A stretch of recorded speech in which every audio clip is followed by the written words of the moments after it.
एक बार कैलाश पर्वत पर देवताओं का विशेष सम्मेलन हुआ। देवगण धर्म, ज्ञान, शक्ति और धन के महत्व पर चर्चा कर रहे थे। सृष्टि के संचालन में सबसे आवश्यक तत्व क्या है? धन, शक्ति या ज्ञान? धन के बिना कोई कार्य संभव नहीं। मैं कहती हूँ सबसे जरूरी है धन। धन तब तक निरर्थक है जब तक शक्ति उसके साथ न हो। धन और शक्ति तभी सार्थक है जब उनके साथ विवेक हो, वरना ये विनाश ला सकते हैं। ब्रह्मा जी ने एक परीक्षा लेने का निश्चय किया। उन्होंने एक नगर की रचना की जिसमें धन और शक्ति तो थी, लेकिन विवेक नहीं। कुछ ही समय में नगर में अराजकता फैल गई। राजा मंत्री से भिड़ा, सैनिक आपस में लड़े और धन के लिए मारामारी होने लगी। इतना धन होते हुए भी शांति क्यों नहीं है? शक्ति भी है, फिर भी सब कुछ नष्ट हो रहा है। ब्रह्मा जी ने नगर में एक विवेकी अर्षि को भेजा। धीरे धीरे नगर में परिवर्तन आने लगा। अब समझ आया, धन तभी फलता है जब विवेक साथ हो। शक्ति भी तभी उपयोगी है जब उसमें दिशा और धैर्य हो। ज्ञान, धन और शक्ति सबका मूल्य है, परंतु संचालन केवल विवेक से ही संभव है। विवेक ही जीवन का दीपक है। जो मनुष्य विवेक से काम लेता है वह कभी नहीं गिरता। इस कथा से हमें यह शिक्षा मिलती है कि विवेक ही वह मार्ग है जो जीवन को स्थिर, शांत और सफल बनाता है।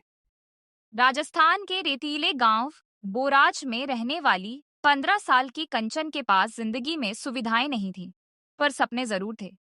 वो रोज स्कूल जाती थी, पक्की यूनिफॉर्म नहीं, नंगे पांव, लेकिन आंखों में चमक जरूर थी। लड़की होकर इतना क्यों पढ़ती है?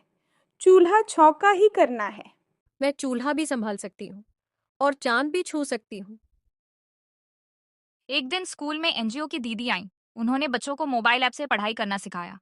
कंचन ने वही ऐप इस्तेमाल करके साइंस ओलंपियाड की तैयारी शुरू की और फिर कर दिखाया कमाल। राज्य में टॉप करने के बाद कंचन को सिंगापुर बुलाया गया, एक इंटरनेशनल साइंस कॉन्फ्रेंस में। गांव वालों ने चंदा दिया, मां ने गहने गिरवी रखे और बोराज की बेटी पहली बार प्लेन में बैठी। उसने रेगिस्तानी पौधों से जल संरक्षण पर प्रोजेक्ट प्रस्तुत किया और जीता पहला स्थान।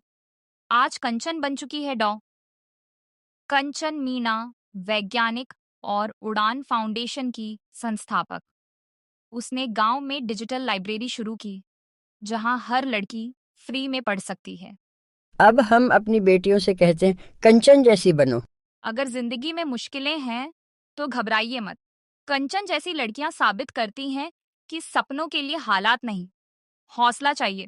अगर आपको ये कहानी पसंद आई हो तो लाइक करें, शेयर करें और चैनल को सब्सक्राइब करना ना भूलें। कमेंट में बताइए अगली कहानी किस पर सुनना चाहेंगे। हे भगवान, बहू ये क्या हाल बना दिया अचार का। इतने सालों से मैं अचार डालती आई हूँ, तुमसे तो नमक तक नहीं ठीक डाला गया।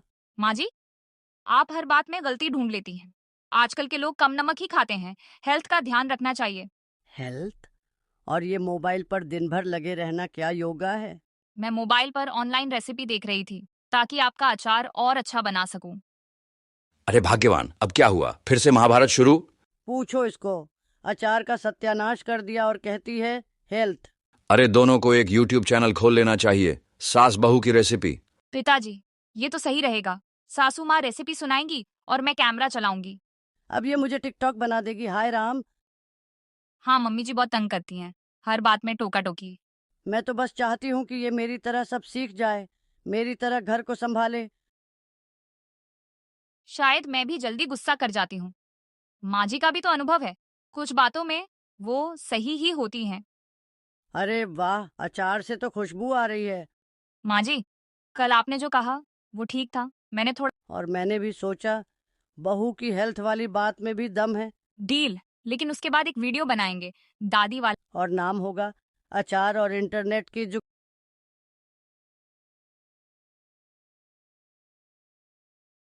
सास बहू की लड़ाइयाँ अक्सर प्यार का दूसरा नाम होती हैं। अगर दोनों एक दूसरे को थोड़ा समझें तो हर घर में अचार जैसा स्वाद और इंटरनेट जैसी समझदारी दोनों मिल जाएं। उत्तर प्रदेश के एक छोटे से गांव में रहता था 16 साल का एक लड़का, आरव। उसका घर कच्चा था, बिजली अक्सर चली जाती थी और परिवार की आर्थिक स्थिति बहुत कमजोर थी। लेकिन आरव के अंदर एक चीज खास थी, जिद। कुछ कर दिखाने की जिद, मेहनत से अपनी किस्मत बदलने की जिद। सुबह 4 बजे वह खेत में जाता, बुवाई करता, पानी देता। चाहे ठंड हो या गर्मी, वह कभी नहीं थकता। काम के बाद वह स्कूल जाता, फटी किताबें, टूटी बेंचें, पर उसका हौसला मजबूत था। शाम को वह गांव के एक पुराने मंदिर में पढ़ाई करता, जहां शांति थी और उसका सपना बस एक ही था, इंजीनियर बनना। शाम को वह मैकेनिक की दुकान पर काम करता, रोज 30 रुपए मिलते, वो भी सीधा मां के हाथ में देता।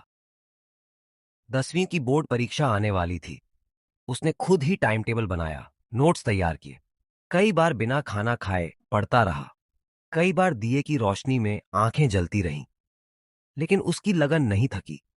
रिजल्ट वाले दिन आरव का दिल जोर जोर से धड़क रहा था। फिर ब्लैक बोर्ड पर लिखा गया, आरव यादव 94%।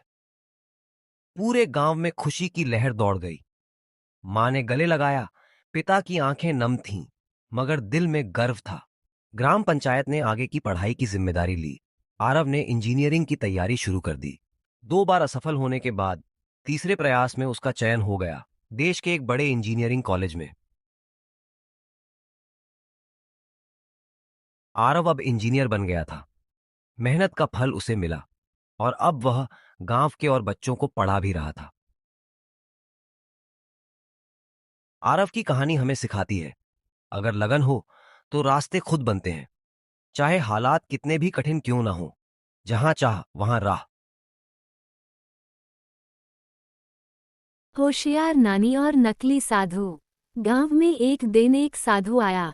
उसने बड़े बड़े बाल रखे थे, गेरुआ कपड़े पहने थे और खुद को बहुत पहुंचा हुआ संत बताता था। वह कहता, जो मुझे सोना चढ़ाएगा उसके घर में सुख समृद्धि आएगी। गांव वाले उसकी बातों में आ गए और अपने गहने और पैसे उसे चढ़ाने लगे। लेकिन होशियार नानी को उस साधु पर शक हुआ। नानी ने गांव के बच्चों से कहा, आज रात तुम लोग साधु के तंबू के आसपास खेलते हुए ध्यान रखना कि वह क्या करता है। बच्चों ने देखा कि रात होते ही साधु ने अपना गेरुआ चोला उतार दिया, बड़ी हुई नकली दाढ़ी निकाल दी और एक आम आदमी की तरह कपड़े पहनकर गांव से भागने की तैयारी करने लगा। सुबह होते ही नानी ने गांव वालों को बुलाया और कहा, देखो, तुम्हारा साधु तो रात में ही भागने की तैयारी कर रहा था। गांव वालों ने साधु को पकड़ लिया और उसकी सच्चाई सामने आ गई। गांव वालों ने उसे वहां से भगा दिया और अपनी गलती मान ली। सीख, हर किसी की बातों पर बिना सोचे समझे भरोसा नहीं करना चाहिए।